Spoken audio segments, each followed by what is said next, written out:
Sticker लावलेली आहे। ही हिरवी स्टिकर आपल्याला ही मशीन तपासून इंजिनियरनी ओके केलेली आहे। त्याचा तपशील सर्टिफिकेट या ठिकाणी या स्टिकरच्या स्वरूपात लावलेलं त्या ठिकाणी दिसेल, ज्याच्यावरून तुम्हाला खात्री बाळगता येईल की ही मशीन तुमच्या मतदान केंद्रासाठी तयार केलेली आहे। त्याच्यानंतर मशीनच्या या ठिकाणी एक व्हाईट स्टिकरवर डूज अँड डोंट्सचा तपशील दिलेला आहे।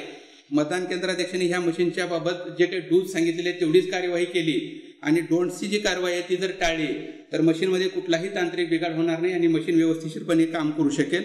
त्यासाठी ह्या प्रिकॉशनरी इन्स्ट्रक्शन्स आपल्याला काळजीपूर्वक वाचून त्यानुसार मतदान प्रक्रिया पार पाडायची आहे। त्यानंतर हा जो ड्रॉप बॉक्सचा खालचा पोर्शन दिलेला आहे त्या ठिकाणी त्या स्लिप कंपार्टमेंट ओपन केल्यानंतर आतमध्ये आपल्याला इथं स्लिप जमा झालेल्या दिसतील। जेव्हा मशीन आपण कनेक्ट करतो आणि ज्यावेळेस प्रत्यक्ष आपण मॉकपोल घेतो, मॉकपोल घेतल्यानंतर मशीन जेव्हा आपण ऑन करतो त्यावेळेस सुरुवातीला या मशीनमधून एकूण 7 स्लिप्स खाली ड्रॉप होतात, ज्याच्या आधारे आपल्याला मशीनचे टेक्निकल फंक्शन्स ओके असल्याबद्दलच्या स्लिप्स त्या ठिकाणी ड्रॉप होतील। त्यानंतर जेव्हा प्रत्यक्ष आपण मॉकपोल घेणार आहोत तेव्हा मॉकपोल घेतल्यानंतर एकूण आपल्याला 50 मतदाराचं मत नोंदवून घ्यायचं आहे आणि 50 मतदारांच्या चिठ्ठ्या या ड्रॉप बॉक्समध्ये पडतील।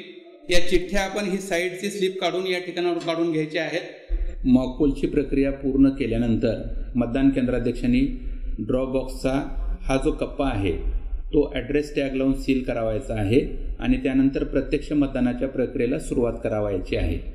ह्या प्रत्यक्ष मॉकपोलमध्ये वापरलेल्या चिठ्ठ्या आणि 7 चिठ्ठ्या ज्या टेक्निकल स्पेसिफिकेशनच्या सुरुवातीला येतात ह्या सगळ्या चिठ्ठ्या काळ्या रंगाच्या लिफाफ्यामध्ये टाकून आपण तो काळ्या रंगाचा लिफाफा प्लास्टिक बॉक्समध्ये ठेवायचा आहे आणि पिंक पेपर सीलच्या सहाय्याने तो सीलबंद करून आपल्याला तो सहाय्यक निवडणूक निर्णय अधिकारी यांच्याकडे तो परत करायचा आहे मटेरियल सोबत। या पद्धतीनं ही मशीन आपल्याला मतदान केंद्रावर वापरायची आहे।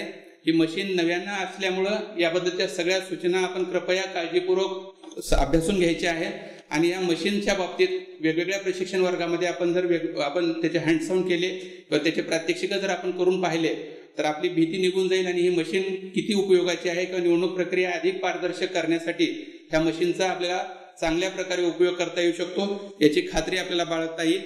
जेव्हा प्रत्यक्ष मतदान केंद्रावर आपण या मशीनचं इन्स्टॉलेशन करणार आहोत त्यावेळेस मात्र आपल्याला एक खात्री बाळगायची आहे की हा जो समोरचा डिस्प्ले सेक्शन आहे हा डिस्प्ले सेक्शन डायरेक्टली खिडकीमधून येणाऱ्या प्रकाशाच्या द्वारे किंवा आपल्या मतदान केंद्रामध्ये असलेल्या विजेच्या दिव्याच्या